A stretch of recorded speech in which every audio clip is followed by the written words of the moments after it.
Protams, tu vari vienkārši IKEA nopirkt gaismikļus, salikt viņus šitien te, aizvilkt tur vadus un tā apakšā karāsies būs redzami visi tie vadi. Viktor, mīts vai patiesība? Virtuves apgaismojumu var arī uzstādīt pēc tam, kad virtuve ir pabeigta.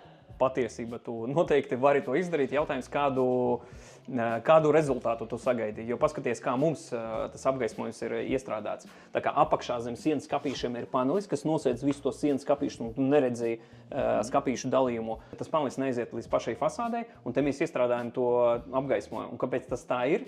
Lai gaisma izgaismotu darba virsmu, bet tu neredzētu pašu to lenti, jo viņi ir diezgan spilgta. Un tagad gandrīz visas virtuves ir apvienotas ar dzīvojamo zonu, ja tu sēdi kaut kur pie galda vai uz divāna, lai tev tā gaisma nesit acīs. Te apakšā ir sensoriņš, kas ieslēdz un izslēdz gaismu. Šajā gadījumā viņš arī dimē, tā ka tu vari to gaismu uztaisīt varbūt netik spilgtu, ja tu vēlies. Protams, tu vari vienkārši IKEA nopirkt gaismikļus, salikt viņus šitien te, aizvilkt tur vadus un tā apakšā karāsies būs redzami visi tie vadi. Viņi tas strādās. Jautājums, kāds ir tas gala efekts. Ja tev interesē jebkādi jautājumi saistībā ar virtuvi, tad vai nu raksti mums uz info@olimeblis.lv vai nu zvani uz salonu, visu izstāstīsim.